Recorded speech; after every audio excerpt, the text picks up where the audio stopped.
देवादिदेव 1008 महावीर भगवान की जय हो। संत श्रोमणी आचार्य भगवान गुरुदेव श्री विद्यासागर जी महाराज की जय हो। पूज्य आचार्य श्री समय सागर जी महाराज की जय हो। परम पूज्य निर्यापक श्रमण मुनि वीर सागर जी महाराज की, समस्त मुनि संघ की, परम पूज्य हारिका माता निष्कामवती माता जी की, वंदनीय हारिका संघ की जय। हम जो होना चाहते हैं, जो बनना चाहते हैं, जो प्राप्त करना चाहते हैं, वर्तमान में लोग उसे मैनिफेस्टेशन के नाम से कहते हैं। जैनाचार्यों ने हजारों वर्ष पूर्व कुछ महत्वपूर्ण बातें हम सबके लिए कही हैं। एक बहुत सुंदर ग्रंथ आता है, समाधि तंत्र ग्रंथ। आचार्य पूज्यपाद स्वामी जी ने उस ग्रंथ को रचा है और उसमें एक श्लोक आता है, तद्ब्रूयात् तत्परान् पृच्छेत् तदिच्छेत् तत्परो भवेत् येना विद्यामयं रूपं त्यक्त्वा विद्यामयं व्रजेत्। येन अविद्यामयं रूपं त्यक्त्वा विद्यामय व्रजेत। अज्ञान रूपी उस अंधकार को त्याग कर विद्यामय को प्राप्त हो जाओ। उस मिथ्या भ्रांति को छोड़कर के समीचीन विश्वास अपने भीतर पैदा कर लो। पर कैसे पैदा हो? क्योंकि दुनिया में जो हम चाहते हैं, चाहे सांसारिक क्षेत्र की बात हो, लौकिक क्षेत्र की बात हो अथवा पारलौकिक क्षेत्र की बात हो, एक बड़ा गहरा सूत्र आचार्य प्रवर ने दिया है। वो रास्ता सजेस्ट कर रहे हैं जिसे आज दुनिया मैनिफेस्टेशन के नाम से कहती है। मैनिफेस्टेशन वो होता है जब व्यक्ति के विचार, व्यक्ति के इमोशंस, व्यक्ति का विश्वास, व्यक्ति के कर्म बन जाते हैं तो वो जिंदगी में जो चाहता है वो प्राप्त कर लेता है। वो शब्द, वो भाव, वो विचार, वो क्रिया मन से, वचन से और काय से, हर इंद्रिय से जब व्यक्ति करने वाला, सोचने वाला, बोलने वाला हो जाता है तो अपने आप उस प्रकार की वाइब्रेशंस को वो अट्रैक्ट करने लगता है। फल हमें बहुत बाद में मिलता है। पहले फल को प्राप्त करने के पूर्व जो परिश्रम किया जाता है बीज को बोने का, बीज जब बोया जाता है, बीज बोने के पूर्व सबसे अधिक मेहनत की जाती है खेती के पूर्व उस भूमि को व्यवस्थित करने के स्वरूप में। कभी किसान अथवा उस माली को देखना, गर्मी में पसीना बहाते हुए पूरी भूमि की मिट्टी को ऊपर नीचे वो कर देता है। उस भूमि में, उस खेती में रहने वाली खरपतवार को निकाल करके वो फेंक देता है। सबसे ज़्यादा परिश्रम उसका उसमें होता है। अभी वहाँ बुआई शुरू नहीं हुई है, अभी भूमि तैयार की जाती है। भूमि तैयार जब कर लेता है फिर बाद में बीज का वो वपन करता है, पानी देता है, अंकुरन फूटता है, फिर पानी देता है, खाद देता है, सुरक्षा करता है, दवा देता है, तब कहीं जाकर के वो अंकुरण से पौधे की यात्रा, पौधे से और उसकी वृक्ष की ओर की यात्रा होती है। जब वृक्ष परिपूर्ण रूप ले लेता है, उसके पश्चात उसमें फूल आते हैं, फिर बाद में फल लगते हैं। लक्ष्य फल को पाने का है, फल सबसे अंत में प्राप्त होते हैं, लेकिन सारा परिश्रम पहले होता है। जब तक परिश्रम होता है तब तक फल की कोई गंध नहीं, फल का कोई दृश्य नहीं, कोई स्वाद नहीं, कुछ भी वहाँ पर सुख वाली अवस्था नहीं, वहाँ सिर्फ और सिर्फ कष्ट होते हैं। पसीना बहाना होता है, लेकिन उसका पूरा विश्वास होता है उस किसान का, उस माली का। यदि फल मुझे मिलेगा तो इस रास्ते पर ही चल कर के ही मिलेगा, इतना पसीना बहाने से ही मिलेगा।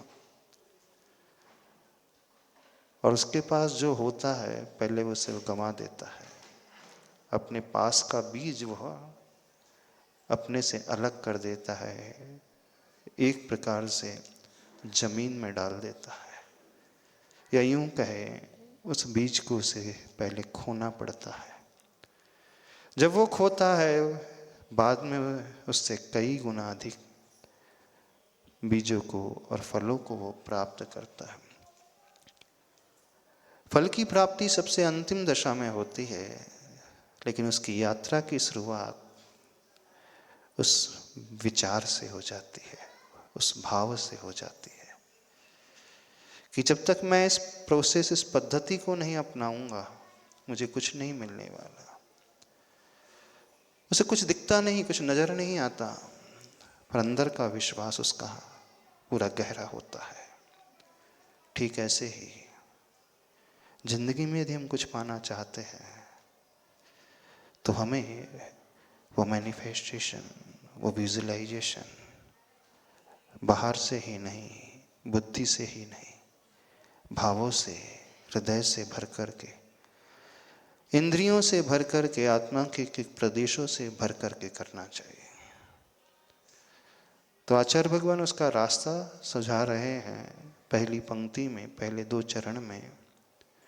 हम जो भी पाना चाहते हैं, लौकिक क्षेत्र में भी यदि कोई सफलता को पाना चाहते हैं, आप पढ़ाई का अच्छा रिजल्ट पाना चाहते हैं, व्यापार का फल पाना चाहते हैं, नौकरी का फल पाना चाहते हैं, अथवा अपने संबंधों को अच्छा बनाना चाहते हैं, ये लौकिक क्षेत्र संबंधी हो गई, अथवा पारलौकिक क्षेत्र में जब हम उस मोक्ष सुख को पाना चाहते हैं, शाश्वत सुख को पाना चाहते हैं, तो रास्ता दोनों का एक ही जैसा है।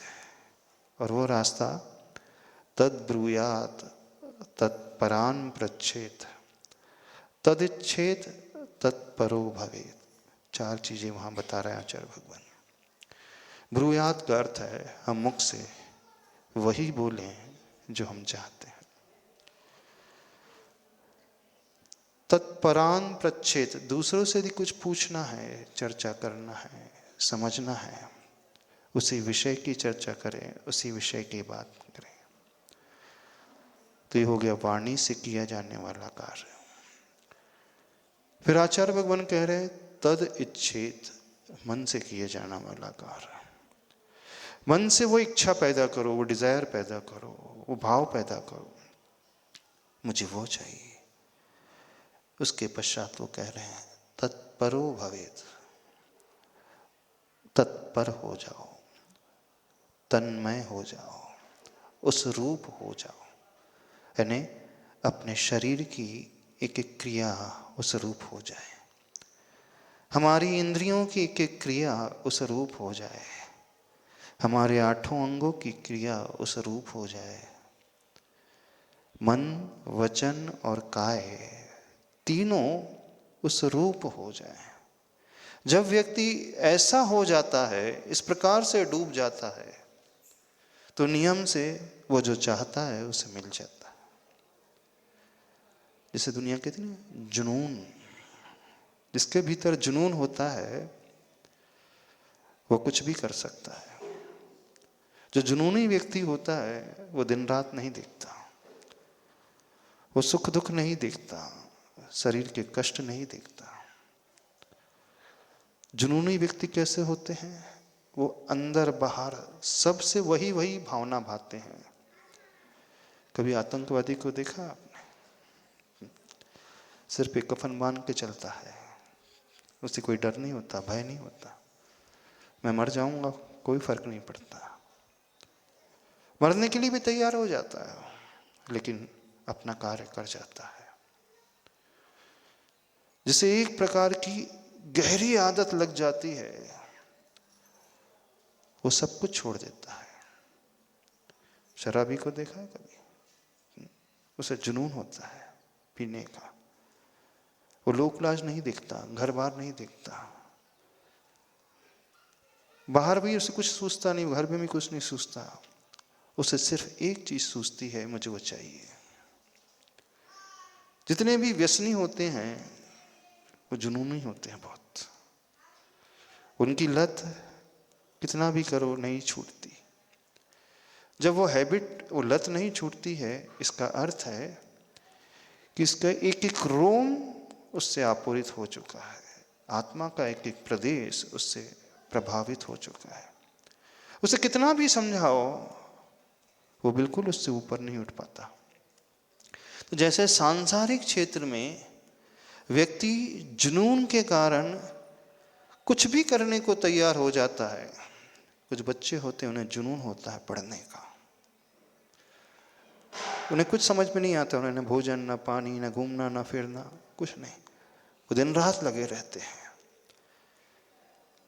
जब वो सोते हैं तो भी वो सपने में वही देखते रहते हैं, सपने में भी वो अपना सब्जेक्ट ही पढ़ते रहते हैं। देखना, वो उठते हैं, चलते हैं, फिरते हैं, घूमते हैं, बाहर से दिख रहा है कि घूम फिर रहे हैं, लेकिन उनका माइंड उसी में लगा हुआ है। यहाँ तक कि वो भोजन भी कर रहे हैं, बाहर से वो भोजन कर रहे हैं, लेकिन अंदर से उसी सब्जेक्ट को, उसी टॉपिक को अपने अंदर डालते रहते हैं। उसे बाहर की दुनिया से कुछ लेना देना नहीं होता है, वो अंतरंग से इतना डूब जाता है। वो अंतरंग से जो डूबने वाली स्थिति होती है उसी प्रकार की होती है ना। और भी ऐसे उदाहरण देखे होंगे। कौन से उदाहरण हो? जब व्यक्ति किसी के प्रेम में पड़ जाता है तो उसे कुछ दुनिया नहीं दिखती, लोक लाज नजर आती, कुछ नजर नहीं आता। उस बच्ची को कितना भी समझाओ वो इंटर कास्ट का है, उसे कुछ फर्क नहीं पड़ता। पड़ता है? कोई अंतर नहीं पड़ता, कितना भी उसके प्रोज कॉन्स बता दो, क्या फायदा क्या नुकसान क्या होगा। क्यों ऐसा हो जाता है? क्योंकि उसकी रग रग में वो सामने वाला समा गया। जब रग रग में कोई व्यक्ति समा जाता है, रग रग में कोई सपना समा जाता है, रग रग में कोई इच्छा समा जाती है, रग रग में जब वो भाव समा जाता है, तो वो सिर्फ दिमाग से करने वाला कार्य नहीं होता है, मस्तिष्क से करने वाली क्रिया नहीं होती है, वो अंतरंग से, भावों से डूबने वाली क्रिया होती है। तो जब ऐसी क्रिया होने लगे, ऐसी वाणी निकलने लगे, ऐसा मन का भाव होने लगे, तो समझना वो एक्सट्रीम लेवल में पहुंच गया है, वो एकदम उस ऊपर वाली स्थिति में पहुंच गया है। अब वो जो चाहता है वो कर लेगा। यदि वो बुरा सोच लेता है तो बुरा भी कर लेता है, उसे कोई नहीं रोक पाता है। और वो कोई अच्छा लक्ष्य सोच लेता है तो उस अच्छे लक्ष्य को भी अचीव कर लेता है, प्राप्त कर लेता है, क्योंकि वो उस प्रकार से अपने आप में अनुभव करने लगा, महसूस करने लगा। दुनिया की दृष्टि में वो बाहर है, दुनिया की दृष्टि में उसके पास वो वस्तु नहीं है, लेकिन अंतरंग में उसके पास वो वस्तु होती है। प्रत्यक्ष में नहीं है, प्रभावों में है कि नहीं मेरे पास वो है, क्योंकि हमारा मस्तिष्क, हमारा ब्रेन रियलिटी और इमेजिनेशन में डिफरेंशिएट नहीं कर पाता। हम वास्तव में क्या कर रहे हैं अथवा हम सोच क्या रहे हैं अंतरंग से, उसमें कोई अंतर नजर नहीं आता। जब आप सपना देखते हो, कोई भयावह सपना देखते हो, चारों तरफ अग्नि लग गई है, हाँ, और वो अग्नि आपके घर को जलाते जलाते आपके बेडरूम की ओर आ रही है, आपके पलंग की ओर आ रही है, और बस आपको पकड़ने वाली है, और इतने में आपकी नींद खुल जाती है। क्या होगा? पूरे शरीर से पसीना पसीना निकलता है, उसकी हार्ट बीट बढ़ी हुई, इसका ब्लड प्रेशर बढ़ा हुआ पाया जाएगा नियम से, जबकि वहां तो अग्नि का एक कण भी नहीं था। सपने में देख रहा था मैं अग्नि से घिर चुका हूं, अब मैं पूर्ण रूप से जल जाऊंगा, बच नहीं पाऊंगा, कोई ऐसा उपाय नहीं कि जो मुझे बचा पाए। तब उसका मस्तिष्क कौन सा कार्य करने लगा? अब मस्तिष्क जो है उस बॉडी को संकेत देने लगा, सिग्नल देने लगा, अब अपने आप को बचाना है। तो बचाने के लिए वो जी जान लगा देगा, पुरुषार्थ कर लेगा, भागने की कोशिश करेगा, भागेगा, उसका ब्लड प्रेशर बढ़ता चला जाएगा। पसीना पसीना तभी होता है व्यक्ति जब उसे अंतरंग से इच्छा पैदा हो, अपने आप को बचाने की इच्छा। पर रियलिटी में कुछ भी नहीं था वहां पे। था कुछ? कई बच्चे होते हैं सपनों में एकदम डर के उठ जाते हैं, बच्चे क्या बड़े भी होते हैं, है ना। अथवा जब आप सपने में देख रहे हैं रसगुल्ला खा रहे हो तो क्या होता है? मुंह में पानी आ जाएगा। एक प्रैक्टिकल करके दिखाएं। इमली कितने लोगों ने खाई है? हाँ, ये देखो सामने यहाँ इमली का पेड़ लगा है, आपको पास एक इमली आ गई है, आपने इमली छील ली है, पूरा छिलका निकल चुका है, अब छिलका निकल गया है, अब आपने मुख में रखी है, दांतों से उसे तोड़ दिया है। सोचो, विचार करो, दांत खट्टे होने लगे? हाँ, ये देखो ये सामने ही, यहां से जाओगे ना, गेट से निकलोगे तो इमली का पेड़ है और उसमें इमलियां भी लगी हैं समोसर मंदिर के जस्ट सामने। और कुछ इमलियां आपके हाथ में आ जाए और हाथ से आप छील रहे हो और मुख में दे रहे हो। कल्पना करो, करके देखो, दांत खट्टे होने लगे? हो जाते हैं, बिल्कुल हो जाते हैं। बस सोचे वो अंदर से मेरे हाथ में इमली आ गई है, उसमें 3 बीज वाले हैं, स्थिति है, छिलका पूरा निकल चुका है और मुख में आपने दे दिया है, चूस करके खा रहे हो। सलाइवा आने लगेगा, मुख में आने लगता है। यदि सोचे अंतरंग से, दांत खट्टे हो जाते हैं कई लोगों के, इमली का नाम सुन के ही दांत खट्टे हो जाते, जबकि इमली है ही नहीं पास में। नींबू का नाम सुनेगा, नींबू को 2 भाग में आपने विभाजित किया और सीधे आप नींबू अपने मुख में निचोड़ रहे हैं, आपकी जिह्वा से वो नींबू का रस टच कर रहा है। कैसा स्वाद आ रहा है? खट्टा खट्टा आ रहा है, आ रहा है ना, खट्टा खट्टा। ना तो नींबू है ना इमली है आपके पास, फिर दांत क्यों खट्टे हो रहे हैं? टेस्ट ऐसा क्यों आने लगा? यदि आप इमेजिन कर रहे हो कि हमारे हाथ में वो इमली अथवा नींबू है और उसके रस को हम अपने मुख में डाल रहे हैं, जिह्वा से टच कर रहे हैं, तो वस्तु नहीं भी होती है तो वो टेस्ट आने लगता है। यहां हमारा ब्रेन कैसे रिएक्ट कर रहा है? अब वो सोचने लगा है कि इमली अथवा नींबू आ रहे हैं मुख में, तो सलाइवा वैसा ही बनने लगता है, लार वैसी ही बनने लगती है, स्वाद वैसा ही आने लगता है। आने लगता है कि नहीं? एक शास्त्रीय उदाहरण दे देते हैं, बड़ा खतरनाक उदाहरण है। हाँ?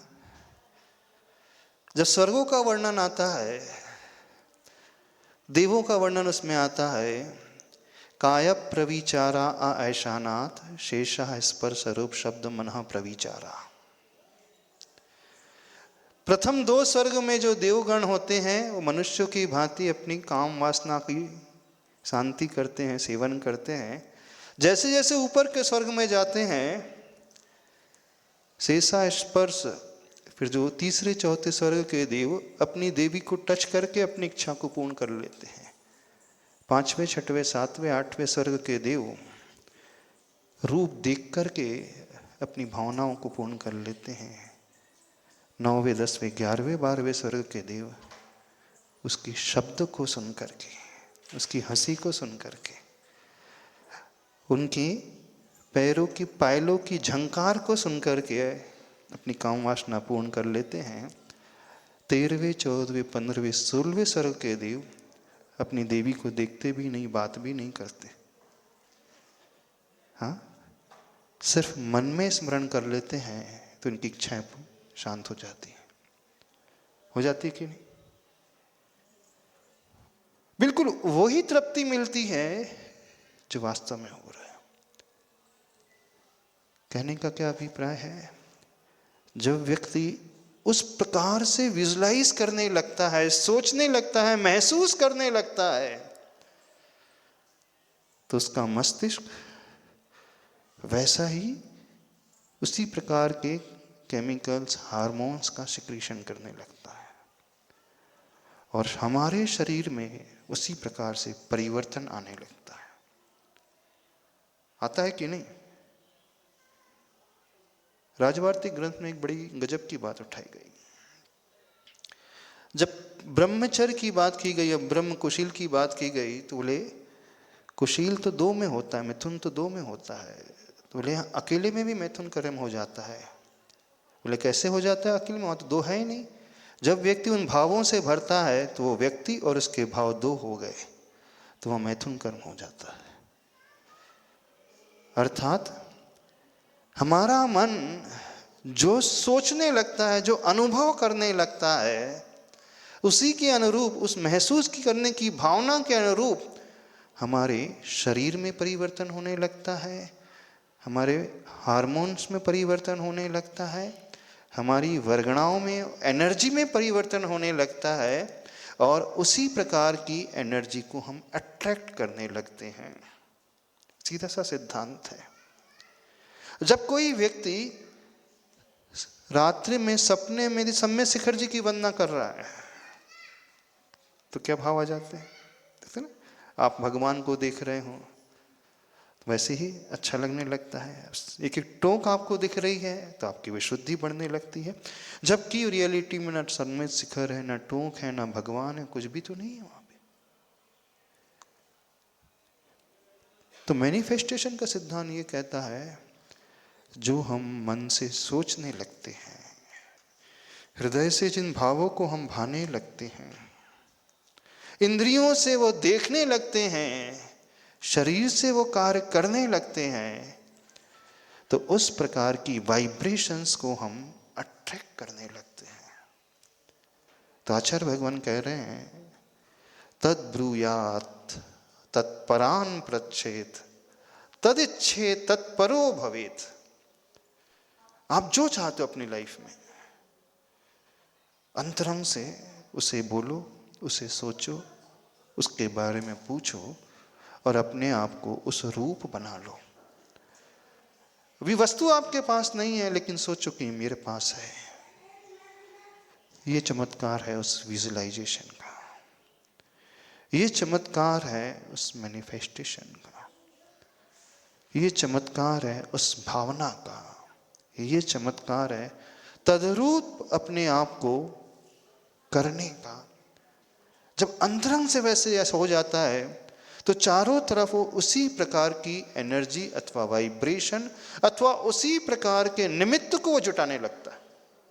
सीधा सा सिद्धांत है। कोई अमीर होना चाहता है तो वो बस पैसे पैसे के बारे में सोचता है, फिर वो रास्ते को भी खोज लेगा, कुछ नहीं भी आता तो उसे रास्ता मिल जाएगा। जो अपने चरित्र को दृढ़ करना चाहता है, अपने व्रतों को दृढ़ करना चाहता है, अपने नियमों को अच्छे से निभाना चाहता है, उसके बारे में सोचने लगे तो तदरूप उसकी परिणति होने लगेगी। जो मोक्ष जाना चाहता है वो उस रूप से सोचने लगे। तभी तो द्रव्यानुग ग्रंथ में कहा है, शुद्धो हम बुद्धो हम निरंजनो हम निर्विकल्पो हम। मैं शुद्ध हूँ, बुद्ध हूँ, लेकिन मैं अभी हूँ अशुद्ध, मैं अज्ञानी हूँ, मैं कषाय से भरा हूँ। फिर भी आचार्य भगवान कह रहे हैं, आप भले ही ऐसे हों लेकिन अंतरंग से ये भावना करो कि मैं शुद्ध हूँ। बस उसको विजुलाइज करना शुरू कर दो, उसको देखना शुरू कर दो, उसको महसूस करना शुरू कर दो,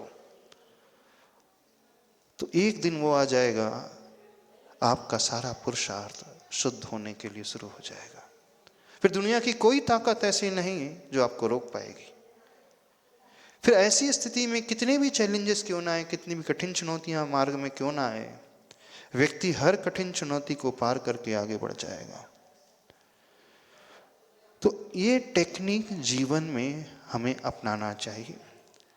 और आज वर्तमान में मेडिकल साइंस उसे ही मैनिफेस्टेशन के नाम से कहता है। तो उसे हम कैसे प्राप्त करें? तो उसका सबसे अच्छा उपाय, उसकी कुछ स्टेप्स हैं, हम उसे ही दोहराना शुरू कर दें। इसलिए वो कहते हैं कि पॉजिटिव अफर्मेशन करो,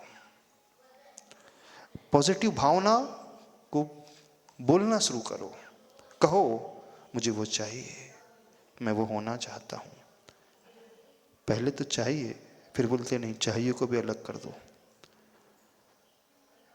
अब मैं हो गया हूँ ऐसा। मैं शुद्ध होना चाहता नहीं हूं, ऐसा नहीं कहा भावनाओं में, ध्यान सूत्र ग्रंथों में। मैं शुद्ध बनना चाहता हूं, ऐसा नहीं कहा गया। मैं शुद्ध हूं। चाहने में एक कमी है। जब हमें कहते हैं कि मुझे वो चाहिए, इसका अर्थ है अभी हम वर्तमान में ये मान रहे हैं कि हमारे पास वो नहीं है।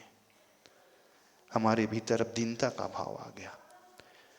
पहली हमारी विचार की जो श्रृंखला निकलेगी, मैं अभावों में जी रहा हूं, मैं परेशान हूं, मैं दुखी हूं, मैं कष्ट हूं, मैं दीनहीन हूं, मेरे पास कुछ नहीं है।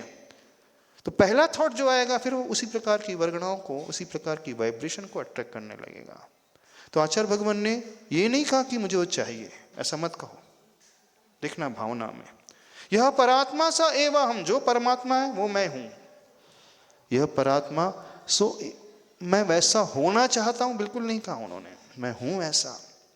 धारणा ध्यान में यही होता है। महसूस करो कि मैं हो गया हूं, महसूस करो कि मैं पूर्ण ज्ञानी, महसूस करो मैं पूर्ण शांत स्वभावी, मैं पूर्ण आनंद से भरा हुआ हूं। कि जब जब हम ये कहने लगेंगे, सोचने लगेंगे कि हमें वो चाहिए, इसका अर्थ है बैक ऑफ द माइंड ये चल रहा है, अभी हमारे पास ढेर सारी कमियां हैं। और जहां व्यक्ति को मन में लगने लगता है अभी कमी है, तो दीन हो जाता है, हीन हो जाता है। वो नेगेटिव थॉट हो गया एक प्रकार से। और जो दीनहीन होकर के याचना करेगा उसे कुछ कभी नहीं मिलता है। दीनहीन नहीं होना है, हमें अपने आप को अंदर से महसूस कराना कि नहीं, मुझे, मैं उस प्रकार से हूं, मुझे वो प्राप्त हो चुका है। तो ऐसा पहले शब्दों से कहो, फिर उसे विजुलाइज करो, फिर उसे अनुभव करो, फीलिंग का विषय बनाओ। थॉट प्रोसेस का विषय नहीं, दिमाग का विषय नहीं। ब्रेन में दिमाग का विषय बनता है, वो शब्दों का विषय बनता है, वो शब्दों की पर्याय है। बोले शब्दों की पर्याय से कल्याण नहीं होगा। कौन सी पर्याय से कल्याण होगा? हमारी आत्मा की पर्याय से कल्याण होगा। आत्मा की पर्याय अर्थात तद्रूप हो गए हम, एक मेक हो गए हम, हमने उसे पा लिया है। जो हम पाना चाहते हैं अभी नहीं होते हुए भी हमने उसे पा लिया, ये विजुलाइजेशन होना चाहिए। जो इस प्रकार से विजुलाइजेशन करता है तो उसके लिए आचार्य भगवान कहते हैं तद ब्रूयात तत्परान प्रच्छेद तदिच्छेद तत्परो भवेत। बड़ा गहरा सूत्र उन्होंने दिया है। तो उसकी स्टेप्स हैं, पहले हम शब्दों से कहें, फिर हम भावनाओं से भाना सीखें, फिर तदरूप हम अनुभव करना सीखें, फिर उस रूप अपने आप को मान लें, उस प्रकार की एनर्जी से हम अपने आप को भर लें, उस प्रकार से हम अपने आप को देखने लगे। जब हम बार बार देखने लगते हैं तो हमारे हर नर्वस सिस्टम उसी प्रकार से रिएक्ट करने लगता है। जैसे हम सपने में देखते हैं, जैसे हम भावों से सोचने लगते हैं। जो बैठा बैठा व्यक्ति यहाँ पे सोच रहा है कि मैं खा रहा हूँ, तो उसे वही भाव आने लगेंगे, उसी प्रकार का रस उसके मुख में बनने लगता है। वो डरने का भाव लाता है तो उसी प्रकार के हार्मोन्स, कार्टिसोल आदि हार्मोन्स रिलीज होने लगते हैं। और वो कॉन्फिडेंस के भाव से भरता है तो फील गुड हार्मोन्स का सिक्रीशन होने लगता है। तो सराउंडिंग में क्या चल रहा है, बाहर परिस्थिति में हमारे पास क्या है, परिस्थिति अनुकूल है प्रतिकूल है, ये मैटर नहीं करती हैं। हम अंतरंग से क्या महसूस कर रहे हैं। तो जो भी हम अपने जीवन में लक्ष्य को पाना चाहते हैं तो उसकी क्या स्टेप्स हैं? पहले शब्दों से उसे कहें, मात्र शब्दों से नहीं, इंद्रियों से भी उसे उस रूप से देखने की कोशिश करें। आँखों का प्रयोग उसे देखें, कानों से उसे सुने, हाथों से उसे छुएं, मुख से उसका टेस्ट भी ले, नासा से उसको सूंघे, यानी पांचों इंद्रियों के रूप में उसे देखें। फिर पूरे शरीर से, काय से उसे अपना विषय बनाए। फिर उसके पश्चात मन से अपना उसे विषय बनाना सीखें।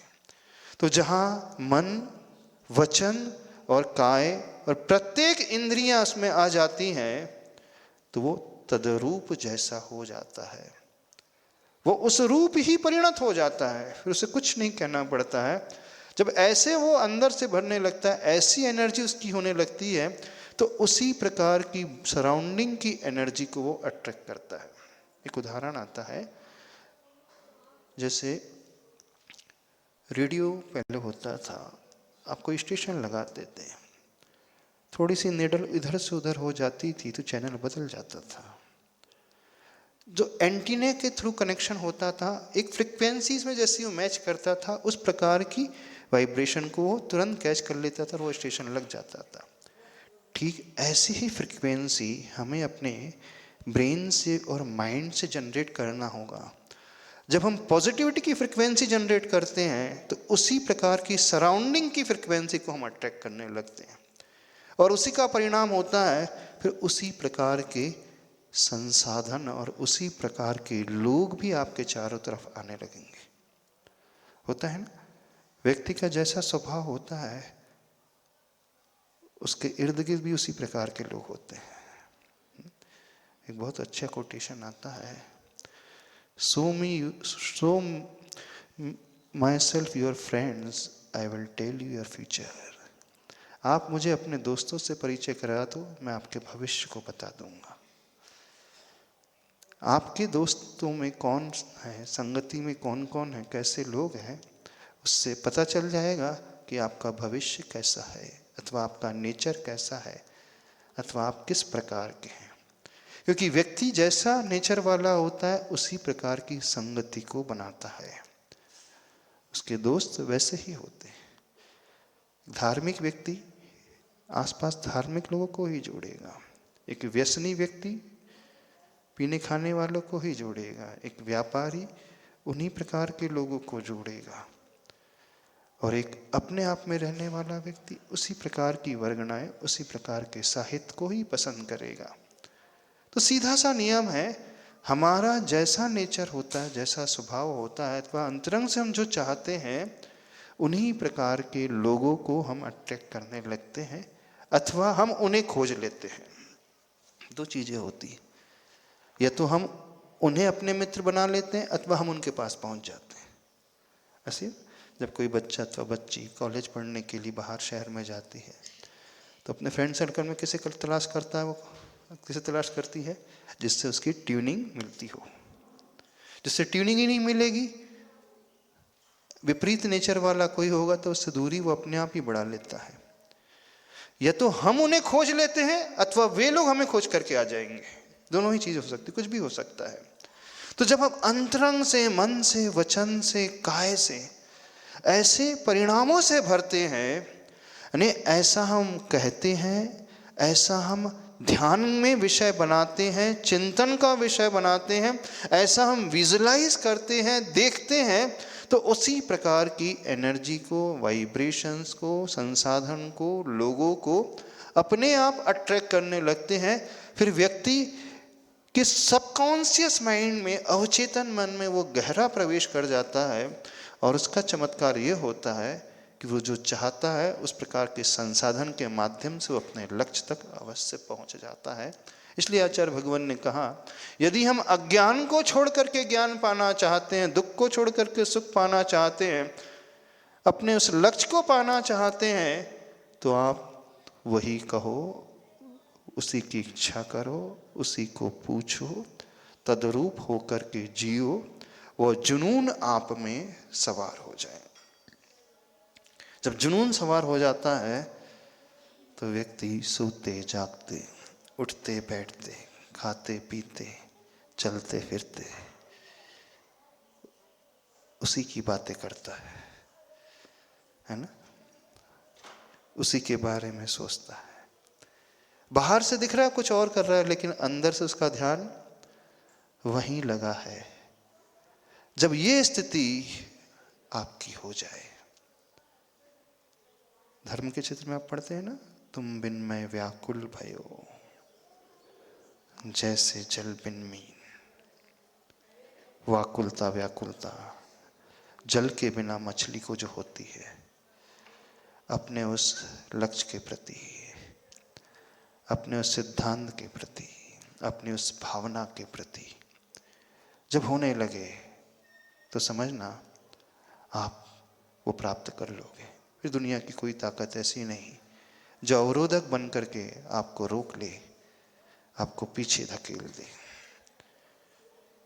बस इसी का नाम मैनिफेस्टेशन। जब हम ऐसे भावों से भर जाते हैं तो ध्यान में भी वही अवस्था पा लेते हैं, शब्दों में भी वही, चिंतन में भी वही, सपनों में भी यही, उसके अलावा और कुछ नहीं। जब ऐसा सोचता है तो व्यक्ति फिर उस ग्रेटिट्यूड की भावना से भर कर के सब में अच्छा अच्छा देखने लगता है, सबके उपकार को याद करने लगता है।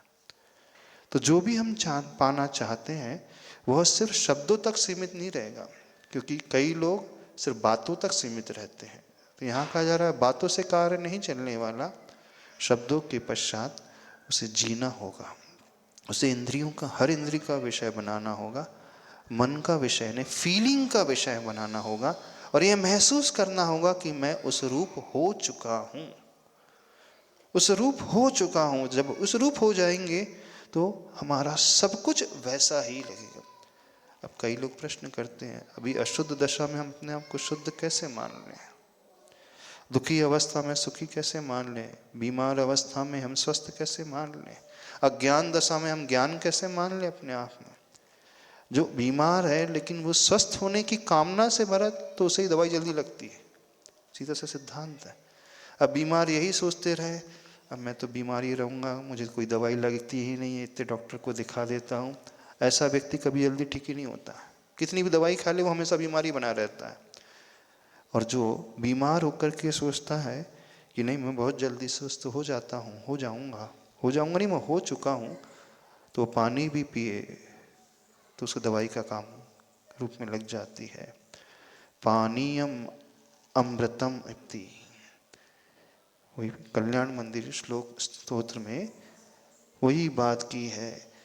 पानी को भी वह अमृत मान करके पिए, किम नाम नो विश्विकारम अपा करोति।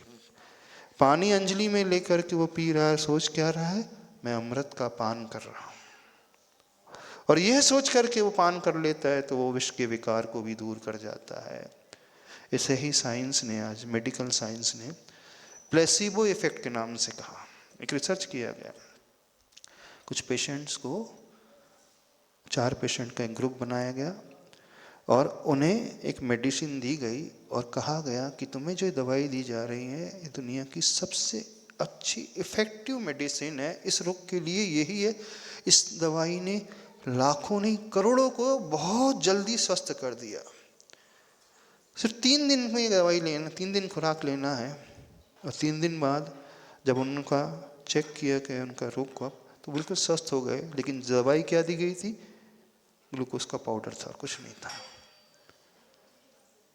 पर उन्होंने सोचा क्या कि जिस दवाई को हम खा रहे हैं वो सबसे इफेक्टिव है और हम इससे ही ठीक हो चुके हैं, ठीक हो रहे हैं, हो ही जाएंगे, कोई ताकत नहीं जो रोक दी। दूसरे ग्रुप को सही मेडिसिन दी गई, लेकिन मेडिसिन देने के पूर्व उनसे कहा गया, कईयों पर परीक्षण किया गया इस दवाई का, बस 2% रिजल्ट आया, बाकी 98% में ये दवाई ने काम ही नहीं किया। क्या कहा गया उन पेशेंट्स को, जिनको ये दवाई दी गई सिर्फ 2% पेशेंट ही इस दवाई से ठीक हुए हैं, 98% जो पेशेंट रहे हैं उनकी बॉडी ने, उनके शरीर ने एक्सेप्ट ही नहीं किया, उनका रोग ठीक ही नहीं हुआ। जबकि इन्हें, इन पेशेंट्स को सही दवाई दी गई थी।